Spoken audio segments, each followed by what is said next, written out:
Not Near Enough is a research and development project devised by the Academy of Music and Theatre Arts, AMATA, at Falmouth University and funded by the Story Futures Academy and the Southwest Creative Technology Network. The position of Unity VR developer was put out for public tender, and my involvement follows AMATA's acceptance of my proposal in conjunction with my body of previous work as both developer and artist. As a response to the difficulties the global pandemic is causing theatre and other performing arts, my client asked me to find ways of producing an interactive virtual theatre space that is adaptable enough to also be used as a teaching and rehearsal space. In response, I have explored the capabilities of virtual reality, media streaming and multiplayer networking technologies, not only to create a solution for the immediate problem, but to investigate the potential for extending our understanding of theatre as creativity is tackled and contextualised within new creative spaces using unfamiliar tools and methodologies. As a means to explore the affordances of the virtual space, Falmouth BA theatre students, as part of their studies, created a set of performances based on Albert Camus' novel The Plague, using the text as a vehicle to explore the pandemic. My response to the brief has been achieved through three core components, each realised as a distinct app built in C# on the Unity platform. The Audience app is an interactive multiplayer theatre space experienced by audience members in virtual reality. 16 interconnected panels form the theatrical set. This is a virtual representation of an existing physical structure named the Varian, and can be manoeuvred and realigned into different formations. Each panel contains a screen. Screens display pre-prepared video and live performance streamed from the outside of the virtual space. The audience can be transported between each of the multiple sets that exist within the virtual environment. The Performer app takes a live video feed from the performer's own webcam or mobile device and streams it across the internet and into the virtual space, where it is displayed on one or more of the screens. A two-way audio connection allows live communication between performer and audience.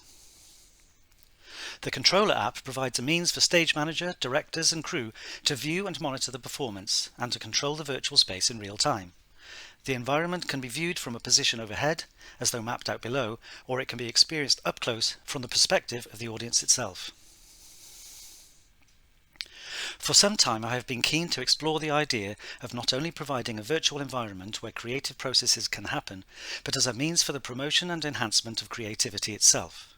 According to Margaret A. Bowden, many psychologists define creativity as the novel combination of familiar ideas, while M. Rhodes asks if creativity is the process of reorganizing knowledge and of articulating that synthesis so that other people can understand the meaning.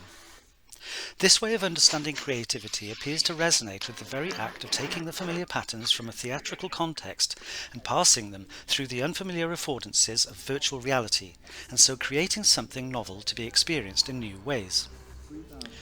However, there is much room still for creativity to be explored through virtual environments. With limited time available, the physical structure of the Varian has essentially been recreated within a virtual context. Although this has resulted in something that is closer to the essence of a more recognisable form of theatre than maybe would be the case for more video game or social media oriented uses of virtual reality, perhaps the challenge now is to make even greater use of the novel affordances offered by virtuality, whilst maintaining the specific and unique character that is at the heart of the creation's theatrical origins, to facilitate original works of theatre that deconstruct and examine the potential for new types of narrative and ways of expressing itself. As J.H. Murray puts it in Hamlet on the Holodeck, we might therefore expect the virtuosos of cyberdrama to create simulated environments that capture behavioural patterns and patterns of interrelationships with a new clarity. The addition of the Controller app, more of which later, I feel begins to explore this process. Whilst the breaking of recognisable rules may be a way of enhancing creativity, and perhaps virtual reality's innate ability to distort accepted norms helps achieve this, Thornhill, Miller and Dupont suggest that optimizing environmental conditions and influences could be a contributing factor. I have attempted to put in place logical, natural actions that put user experience at centre stage. Although, as the project has necessitated a somewhat experimental approach, there is still plenty of work to be done in this area. By attempting to ensure users are as comfortable with their new multimodal audiovisual tools as they are with those that are more familiar, the aim has been to provide support in order to reimagine creative processes in an unfamiliar, potentially unsettling environment.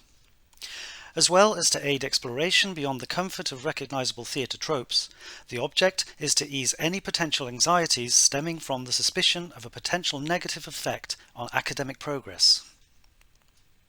Whilst it is possible to plan and optimise controls that affect cognitive senses such as reaction time and visual processing, negative effects such as accommodation and divergence conflicts are somewhat outside the realm of control. Nevertheless, efforts were made to mitigate simulator sickness. For example, animations that changed set formation were optimized for speed and quality of motion. It is interesting to note that, although the movement of panels is not fully realistic, perhaps this is not an issue, the sense of embodied presence during the VR experience is more likely to be enhanced by the level and quality of interaction and experiential fidelity than visual realism. Attempts were made to find relatively friendly and uncomplicated ways of simplifying otherwise complex processes. For example, the option for users to place video clips in a Dropbox, causing them to be downloaded directly into the VR headsets on next use. The ultimate goal is to provide users with a comprehensive and uncomplicated control over media content for each performance. The iterative and experimental nature of development helped the project into some interesting and unexpected areas. The most notable of these is the controller app. Evolving from a hybrid of a planned OSC controller and a prototype for a live virtual performance space visualization tool for performers, the resulting solution is reminiscent of a puppet master controlling the stage from above. Whilst providing a means of control over the virtual space via a two-dimensional user interface positioned outside the space, being connected into the multiplayer environment also permits the user to position themselves within the space and to view it from a range of proximities and viewpoints. This provides a freedom to view the audience from a distance, as miniature avatars populating the space, or to fly in amongst them and roam as an invisible and incognito member of the audience, in a manner reminiscent of the conceptual Magic Book, a mixed reality interface that draws upon Paul Milgram's reality-virtuality continuum taxonomy. This imagines the reader having the ability to view and enter scenes from different points along the continuum, where VR users can see other VR users represented as life-size virtual avatars, while AR users will see VR users as miniature avatars in the scene. In conjunction with the Performer app's live video streaming into the virtual space and the Audience app extending and exploring embodied and disembodied experiences, we find ourselves connecting and bridging points along the continuum. Whilst probing and blurring boundaries between performer, audience and controller, virtual and real, internal and external, we are presented with tantalizing hints at the potential for breaking down spatial and temporal senses of self, presence and scale. Theories on homuncular flexibility and the idea of body transfer show that it is possible for individuals to be comfortable with their manipulated identities and fluid in their sense of existence, even when experience has been mediated through very different realities. These are significant points of difference between theatre set in reality and bound by laws of nature, and theatre released into the virtuality continuum, where it exists digitally as manipulable data. The potential for automation, recording and playback of movement, data collection and analytics suggests the roles and identities of those that make and partake in a theatrical event could be considerably altered and diversified as the theatrical experience itself is completely reimagined. The controller app is some way from reaching its full maturity, but provides a glimpse of its potential as an extremely powerful tool. Recent projects have helped me settle on a process of development influenced by an iterative, agile framework, without necessarily being prescriptive in its execution.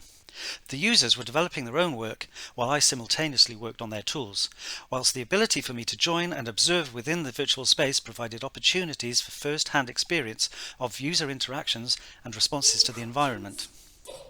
Although there was no planned formal testing due to a focus on deadlines within a restricted timeline, the somewhat ad hoc approach did provide useful feedback into the development process and helped cultivate a sense of collaboration.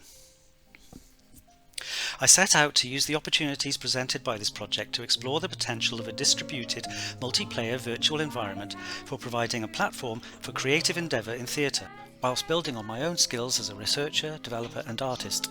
The students' own presentations, which reveal a variety of creative responses, demonstrate the success of work done to engage them with the affordances of an unfamiliar environment, and of the environment itself as a valuable tool for exploring new ways of thinking about and making theatre. Preparations are currently underway for the continuing development of Not Near Enough. Most immediately, it has been confirmed that the work will be presented at the 2021 National Student Drama Festival, and plans are being put in place to publish a peer-reviewed academic paper discussing the project.